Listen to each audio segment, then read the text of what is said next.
क्यों लगेगी बाबा साहब की प्रतिमा? ये प्राइवेट प्रॉपर्टियां हैं क्या? बाबा साहब भीमराव अंबेडकर ने संविधान बनाया इस देश का, और देश जो है संविधान से चल रहा है, रामायण से नहीं चल रहा है, न गीता से चल रहा है, न जो है कुरान से चल रहा है।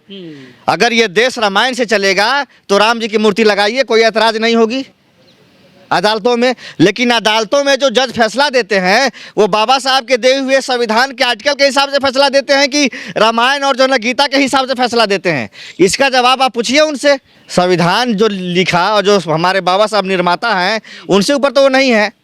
हम तो भगवान को नहीं देखे हैं कि भगवान राम कैसे थे, भगवान श्री कृष्ण को हमने नहीं देखा। मैं जो है ना यादव समाज से आता हूँ, मैंने भगवान श्री कृष्ण को नहीं देखा कि वो जो है ना कैसे थे।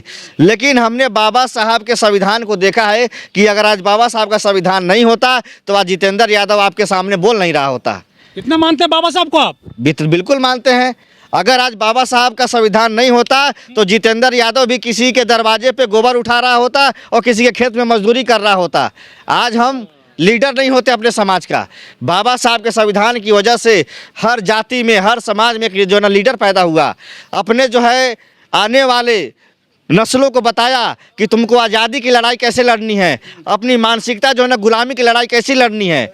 ये बाबा साहब के संविधान की ताकत है जो आज आज़ादी के 75 साल के बाद भी हमको यहाँ तक आने का मौका मिला। लेकिन उनको दर्द होता है कि गोबर उठाने वाला, भैंस चराने वाला, बकरी चराने वाला, सुअर चराने वाला, गोबर उठाने वाला, लैट्रिन साफ करने वाला, गटर साफ करने वाला कैसे मुख्यमंत्री बन रहा है, कैसे जज बन रहा है, कैसे इंजीनियर बन रहा है, कैसे आईएएस बन रहा है, कैसे आईपीएस बन रहा है। उनको इस बात का जलन है। बाबा साहब के मूर्ति से जलन नहीं है। आप पहले उनके मानसिकता को सोचिए, उनका कहाँ तक दूर तक है। वो बाबा साहब की मूर्ति को नहीं हटाना चाहते हैं, इस देश से दलित को हटाना चाहते हैं, पिछड़ा को हटाना चाहते हैं, ओबीसी को जो है ना हटाना चाहते हैं, इस देश के लोकतंत्र को हटाना चाहते हैं, इस देश के संविधान को मिटाना चाहते हैं। उनका मकसद बहुत बड़ा है।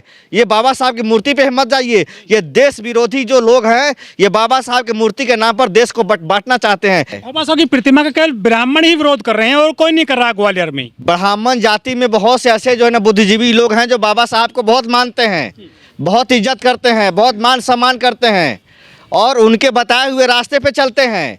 ये चंद जो है मनुवादी जो है आरएसएस और भारतीय जनता पार्टी के विचारधारा के जो लोग हैं वो जो है ब्राह्मण समाज को बदनाम कर रहे हैं। इसके पीछे असली वजह जो है ब्राह्मण नहीं है, मनुवादी है।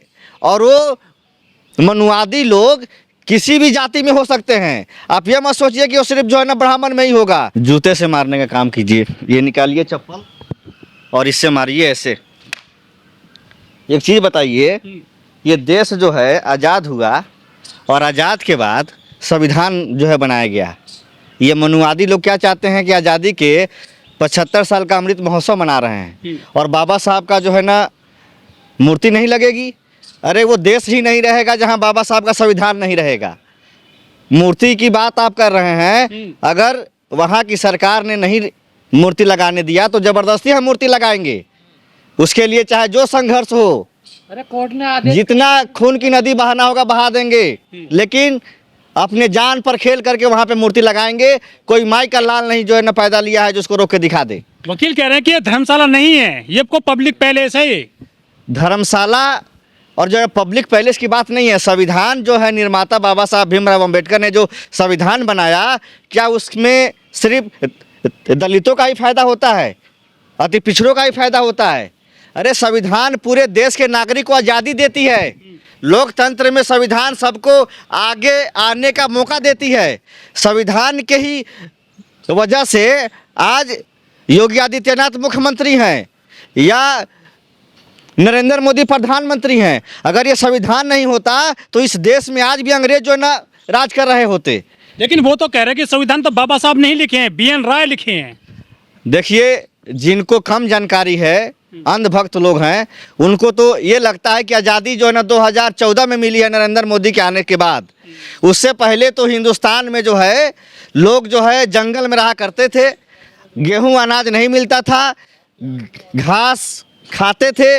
ये चांद तारे सितारे जो मोदी जी लाए हैं, ये जो हम 18 साल के हो गए, ये मोदी जी हमको 4 साल में कर दिया 18 साल का। आपको यही नहीं पता है? इस देश में युवाओं को रोजगार कैसे मिले इस पे चर्चा नहीं हो रही है। है ना, इस देश में संविधान कैसे बचेगा इस पर चर्चा नहीं हो रही है। बाबा साहब को बदनाम करने की एक जो साजिश रची गई है, और ये साजिश अमित शाह ने रचा है पार्लियामेंट के अंदर।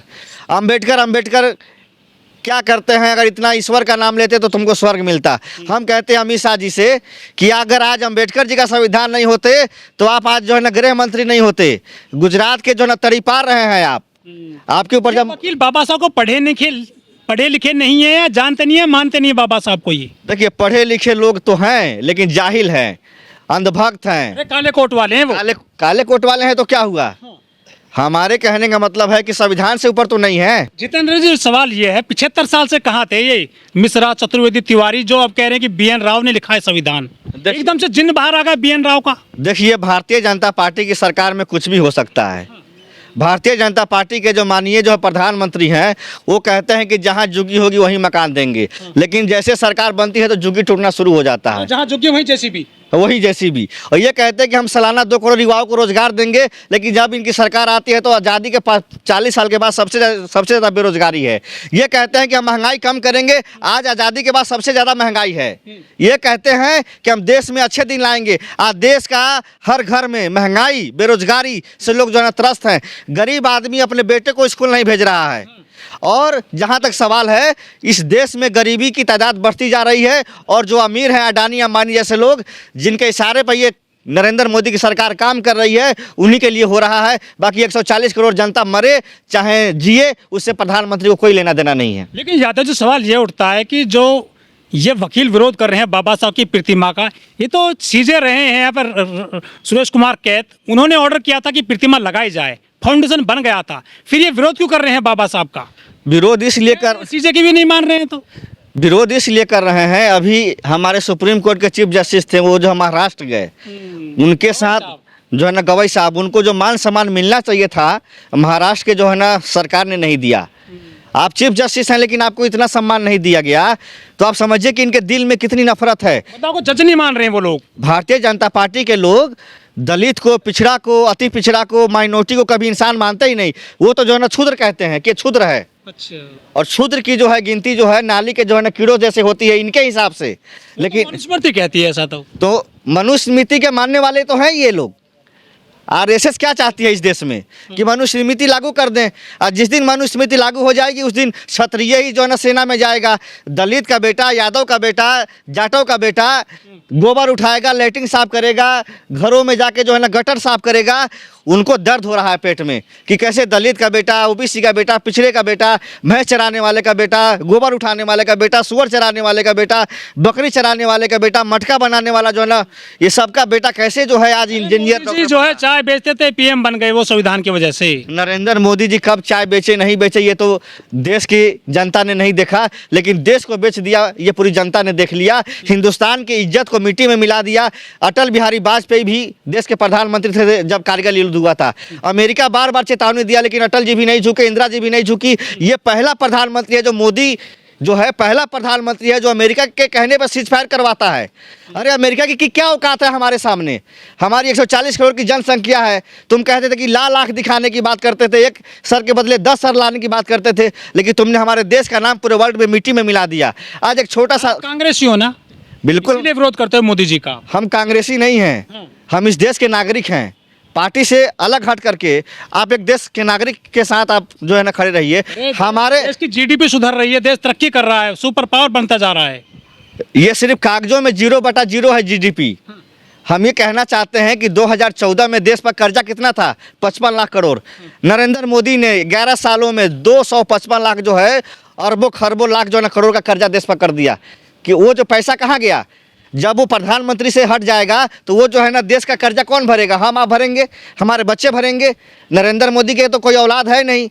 अरे सिंदूर बचा रहे हैं वो सिंदूर बचा रहे हैं अपनी ना विदेश में, वहाँ पे सिंदूर की बात कर रहे हैं वो। अपनी धर्म पत्नी को जो सिंदूर लगाया उसको तो लाज नहीं रख पाए।